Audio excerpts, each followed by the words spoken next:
Hello, ladies and gentlemen. My name is Ryu Goes Rar. I'm trying to be early with these builds, especially since recently I've been doing this one TvZ build that's really given me my motivation in the game back.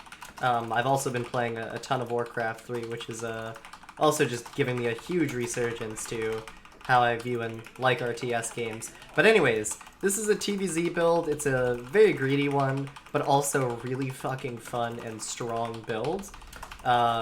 It does open 3cc off of 1 gas, and the idea is we are going to hit at around 6 minutes with 16 Marines, 2 Medevacs, 5 Hellbats, and a Reaper. This is a super fun build to do, to be honest. I'm going to actually call it right now the best ladder build, because I think if you can master this build, you can easily climb from a rank like Platinum all the way to GM if you just hit this build right, you do your timings right, you do your macro behind this right, which technically does fall under the category of, you know, get the mechanics to do GM shit right. But if you just hit this build's timing correctly, you'll get a lot of free snagged wins. I actually had a couple games ago a game against a 5.8k Zerg where he just kind of rolled over and died when the push hit. Now this isn't a build that's going to be easy. You are going to have to practice this one out, but luckily I'm here to help you. I'm here to show you the timings. Just remember to pay attention to this game clock right here, to pay attention to my supply, my money, when I get things, and what I'm saying. So, this build does open 16 racks, 16 gas, and we do grab our CC, just like a normal Reaper Fast Expand. We're then going to throw down a depot, and we're going to get about 2 Marines off of this naked racks. So we're going to just queue up 1 for now. Remember to always set your Reaper rally point right to their natural. This will let your Reaper get there as quickly as possible. We're then going to bring an SCV down here. We're going to have it make a factory. And we're just going to have the shit chill here. Now, usually we would send the SCV back to you know, kind of make a gas geyser, but instead we're just going to have it make a second barracks.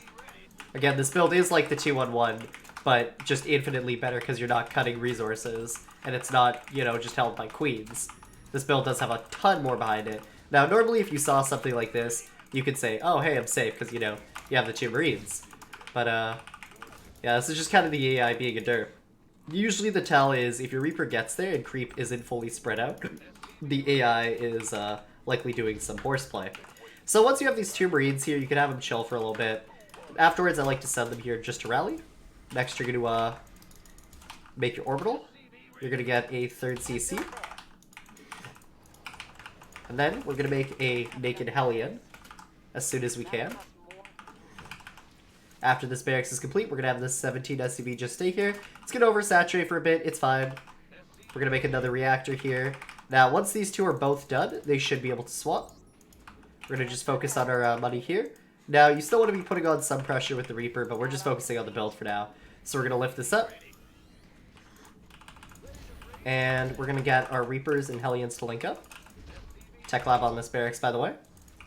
And we're just going to have 2 more sets of Hellions produced, going up to a total of 5.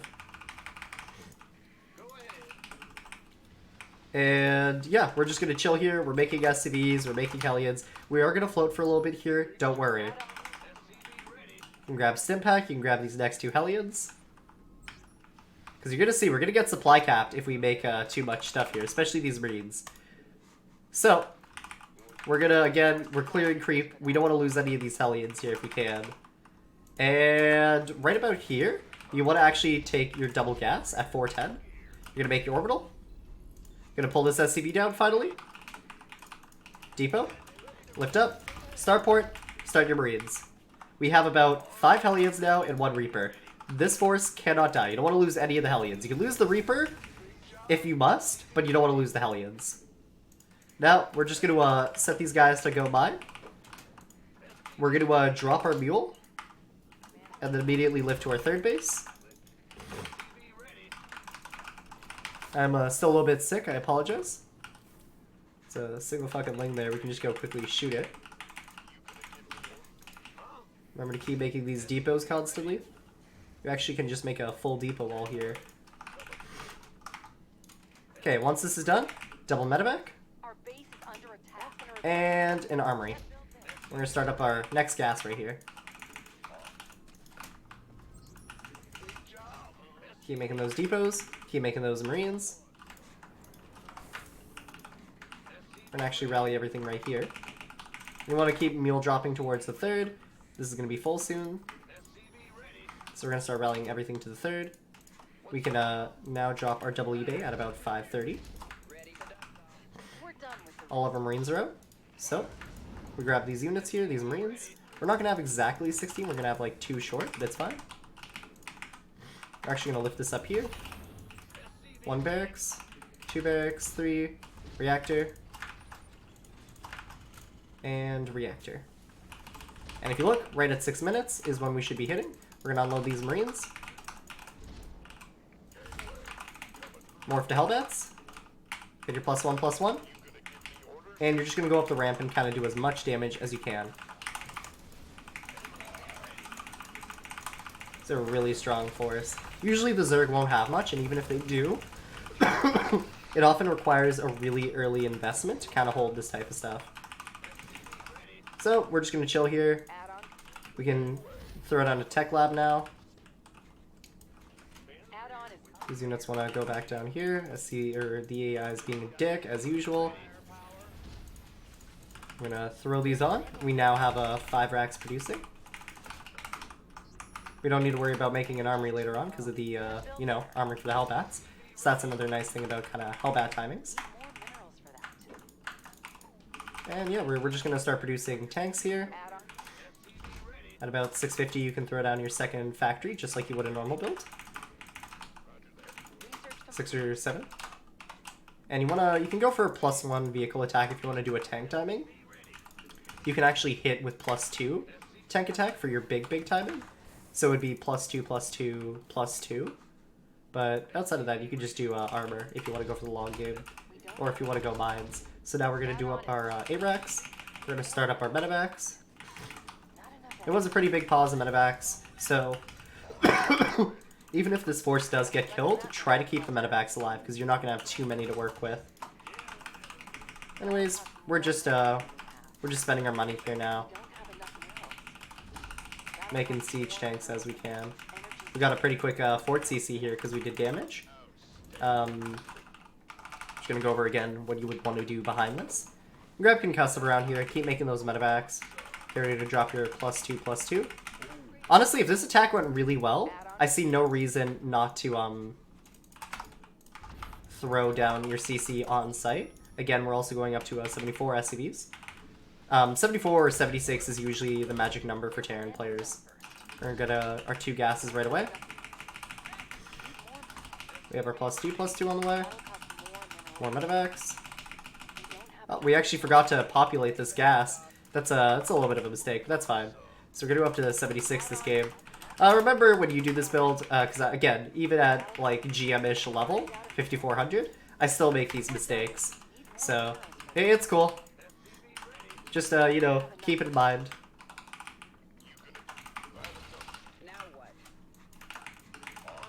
And here, we can just kind of make more units here. And our timing won't be at exactly 9 minutes like the usual builds would, but it's going to be even stronger with more behind it, after this huge attack at around 9:30. Which, as you can see, should be around when the upgrades finish, maybe 10 minutes. Actually, it's kind of hard to tell. Okay, we're going to drop a double starport like we usually would. Let's say we scouted Ultralisk, we want a Ghost Academy 2. And from here, we're just going to make extra CCs. The reason you make extra CCs is just so in case you're taking a lot of economic damage, you still have something to fall back on.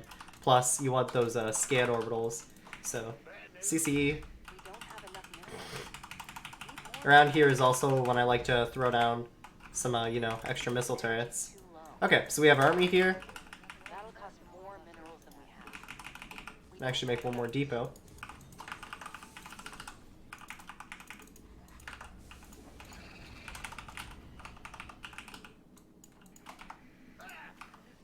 We got a sensor tower here. Some missile turrets here to deny Nidus. Sensor tower right here. I like to make sure it covers just the top. And we would usually want to just kind of siege over here. And as you can see, 10 minutes. Just about, honestly. We'll have our +2/+2 finishing. 10-10. Whatever. Still a really solid timing, and we have, let's look at our units. Assuming we lost that force, we would have had maybe a couple more tanks. But 5 tanks and a ton of bio with 8 racks, 831 or 823 behind this. You can go up to 825 if you want. You know, drop more CCs. The good stuff.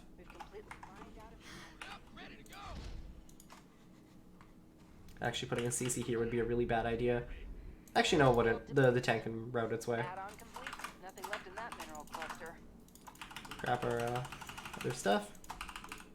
We do orbital, land, orbital. In this situation in the game, you're now setting up for late game, so you want to do another CC here, sensor tower here. Your goal is to get this base, and eventually you want to actually have this base or this base. This base is probably the easier one to take, ironically, but both are pretty decent. Pretty good army, huh? Okay.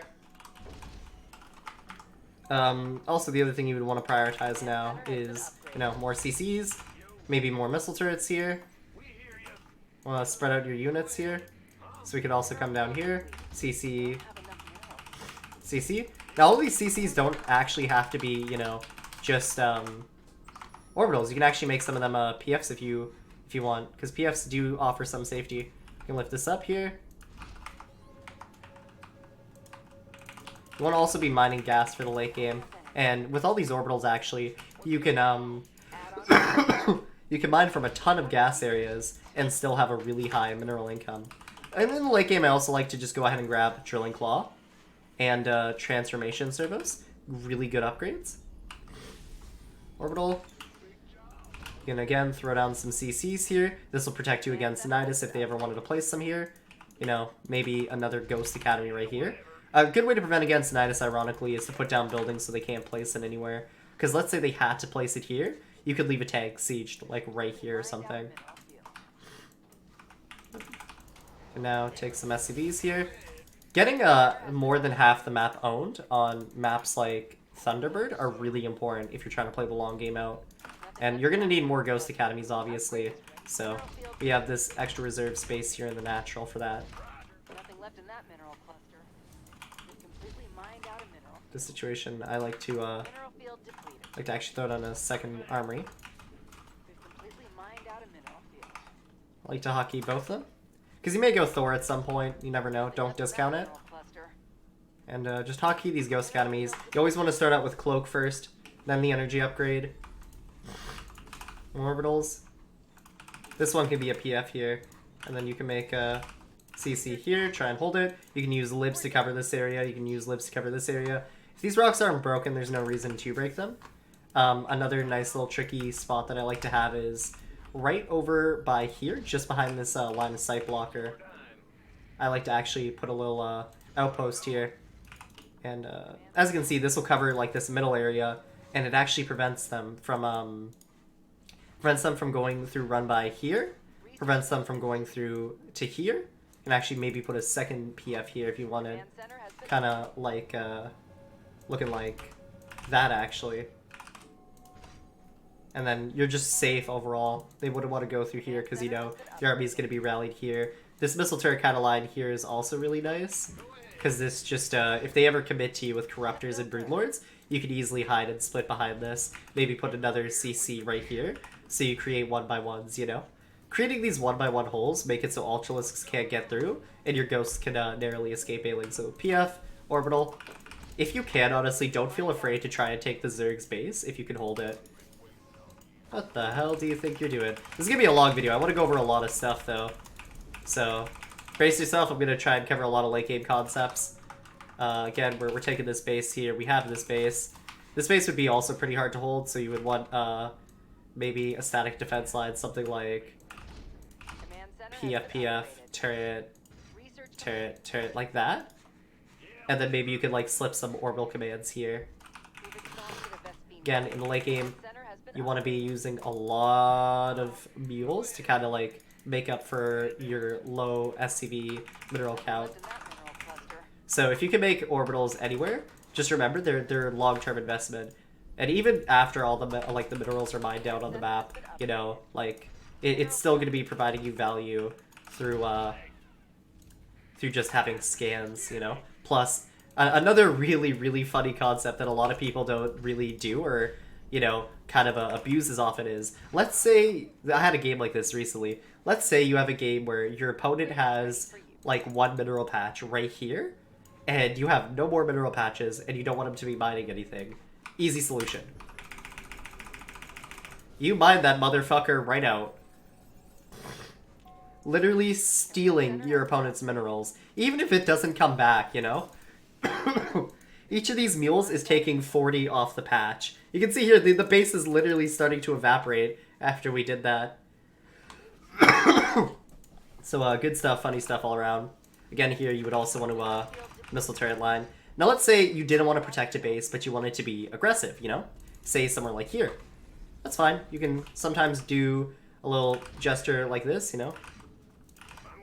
Just CC turret here, so you can have a siege spot coming in here to here, and be protected, you know, from here and here. Also, Widow Mine spots are really important. Widow Mine right here, Widow Mine right here, here, here even, this little spot right here. Here would be a good spot. Anywhere where it's like kind of choked in, really, is where Widow Mine would be great. You can see here, like, these are doing so much. It's so funny. Stealing your opponent's minerals can be huge in the late game. Again, if you can take their bases, go for it. Also, when I mean these two middle bases on Thunderbird, it's so important that you get these just because of these gas geysers. They mine out really quickly, but let's look at how much they have each. 2250. If you can get 2250 gas really quickly, doesn't matter if your opponent doesn't notice or if they're trying to contest it, that's so much income that you can get quickly that they won't be able to have anymore. It's huge. Hugely important. Also, like, you can put a fucking bunker here if you actually wanted. This could be pretty memey sometimes. This is a sick line here. Have like a tank or two right here, Vikings, a couple ghosts behind here. Nothing is breaking that, you know? Also, in the late game, your army wants to be Ghost Lib, and you want to have lots of bio fighting their Ling Bane on the outskirts. Because it's always going to be the Broodlord, Infestor, Corruptor, Viper versus your Ghost Lib Viking, PF missile turret. But the thing is, you're not trying to win against that. You're trying to win against their Ling Bane. Because the more they have to make against their Ling Bane, the more they're eventually going to have to try and break you. You know?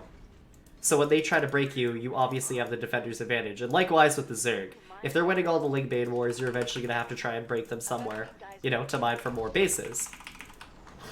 Because it's a Ling Bane versus Ling Bane that allows you to, you know, expand to new territory, which is what a lot of people don't realize. Because eventually, at some point, their stationary army has to say, okay, fuck, we need to get somewhere in this game. That's where you shine. So, again, sensor towers are also huge. The more sensor towers you can fit on the map, the better. When dealing with Nidus, the trick, honestly, is just have a set rally point. You can have your rally point be somewhere like here, you know, to more Ghost Academies. If you want to make the Ghost Academies like here, like a choke, you could have it to, you know, in this defensive line of orbitals. So we can, say, build a couple orbitals here, safely put our army here, and let's see if it can still move through. There should always be a 2x2 for tanks or something. Okay, so this wouldn't be good because your tank would have to move through like this. So what's the solution? Don't have this one. Now the tank can move through here, here, like this. Kinda see what I mean. And you can siege the tank somewhere around here. And then your tank can still get out through here. So let's quickly test actually. Depot. Okay, here's blocked, but here is not. So this is fine. Can it get through here? Not really. So we could say maybe, you know, get rid of this one missile turret right here. Yeah. Again, we're just mining from these gases. At some point, these bases would be really important. The other thing is, like, sometimes you can take these bases by surprise, and they just may be, like, too much for the Zerg to try and break. Because, realistically, Broodlord Infestor is fucking amazing. It's such a good comp. The Infestor is, as I would say, a perfect unit. That's not to say it's overpowered, not to say it isn't, but the way the Infestor was designed, it has an option and answer to everything, which is what you really need to consider when you're going up against it. It's a unit that can realistically deal with almost everything you could throw at it. So you need to figure out what you can do to kind of minimize its options, because between using just the Infestor, it does kind of have this ammo to it, where it's going to run out of usage at some point. You just need to figure out how to, like, expend that ammo. And once you can do that, really, you're in a great spot. There's a loose SCV somewhere. Anyways, I hope this video was helpful. In the late game, nuke harass, liberator harass, just chilling with your ghost lib in a good position, waiting for your opponent to break you while, you know, Ling Bane wars are still going on in outskirts of the map, you know. Actually, this is gonna be my last example here, because I don't want this video to be too long. You want to have an army of like 4 medevacs, 4 or 5 medevacs as your bio army. You want to have 2 of these, by the way. So let's say this right here. So 1, 2, 3, 4. You may drop it somewhere else, say here. You don't want to just go in and like kill the hatchery and then lose all your units. You want to kind of like do this dance where you're going in and out with one army here, next army here. Behind that, you're throwing down a nuke or 2, you know? Because you know what's really fucking amazing? Nukes are. Nukes are so difficult for the Zerg to deal with, while something like a huge drop like this is going on. The other thing is, sometimes you may nuke here, you may nuke here, here, bio pushing here. They may even clear up the bio. You can sometimes have a double drop. Let me show you what I mean. Oh. They have a double drop like so. Just, let's siege these tanks so they don't try and come down again.